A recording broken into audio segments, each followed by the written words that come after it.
Hey, what's up guys? Guardian here, coming to you guys with a discussion video going over the new reveals for the Royal Paladin G unit and G Guardian that we got for the P Clan collection for 2022. So these just got revealed recently, I believe, and yeah, let's go over them. So let's see what they're like. So we have the G unit here, which is Stunned Divine Knight Eurogias, I believe that's how you pronounce it. So what does he do? So of course you got the usual stride ruling there. Um, okay, so his skill is auto Vanguard circle. When this unit attacks, cost counterblast one and turn a card from your G zone face up.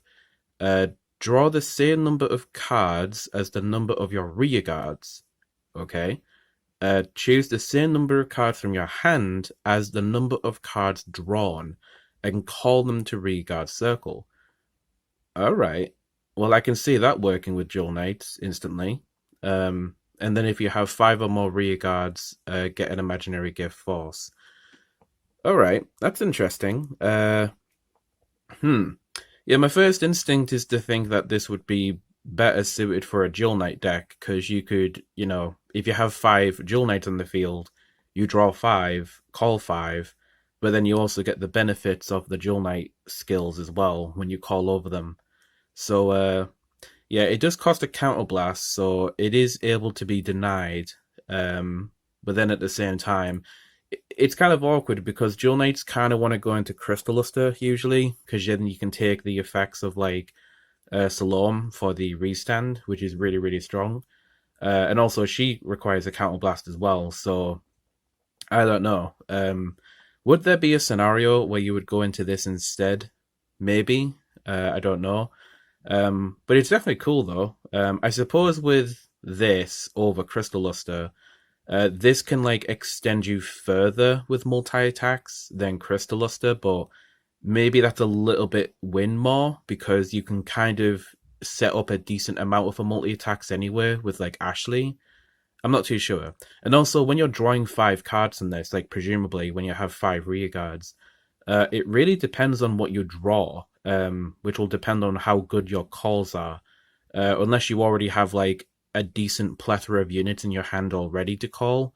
I'm not too sure, but it's definitely interesting though. I do like the card, and the fact that you get a force marker as well afterwards if you do call 5 or more. So that's pretty interesting. I do quite like it. So we'll just have to see how it works though, because let's be honest, Crystal Luster is quite difficult to work around because you can just take the effects of your grade 3 Vanguards with that. And at the moment, it seems to be like, using that with Salome or like MLB or something like that is like the go-to. So we'll just have to see. But I do like the card overall. He's pretty cool.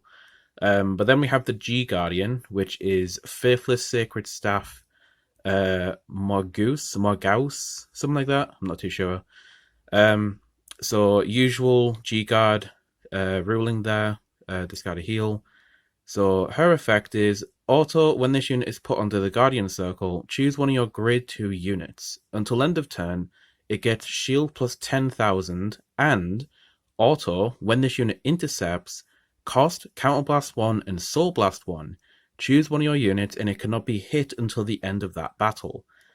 Okay, that's different.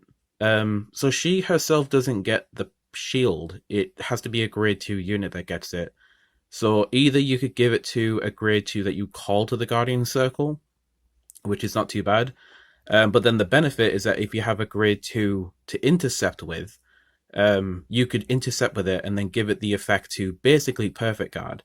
But it does cost a Counterblast and a Soul Blast, not too sure. But I mean, it's an option though. It's definitely an option. I mean, I feel like all the G Guardians so far have been like, they've got like a Perfect Guard effect on them, it looks like. So I'm not too surprised by that skill. But it is nice that we have that option though, to Sentinel basically, with a grade 2 by intercepting with it.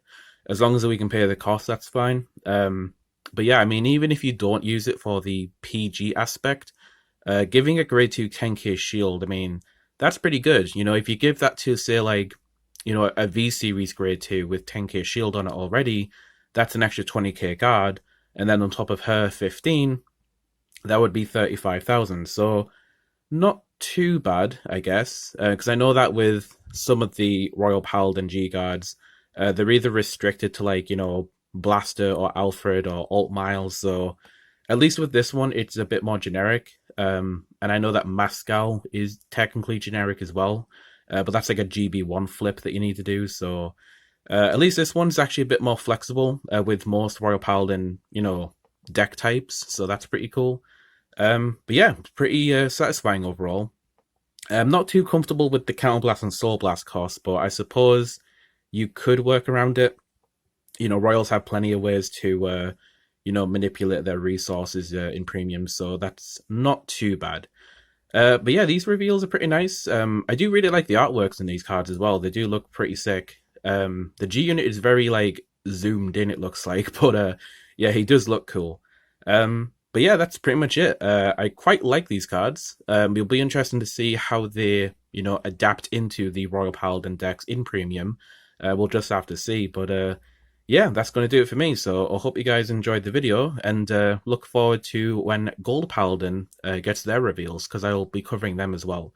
That's if they haven't already been revealed, but I don't think they have, because I did check the wiki and it doesn't look like the case. I'll just do a quick check here just to make sure, because you never know, they could get revealed at any time at the minute. Yeah, it doesn't look like it. Golds still haven't got revealed, so yeah. So Royal Paladin is today, and we'll do golds when they come out. Alright, so thank you guys very much for watching, and I will catch you guys in the next video. This is Guardian 205, signing out.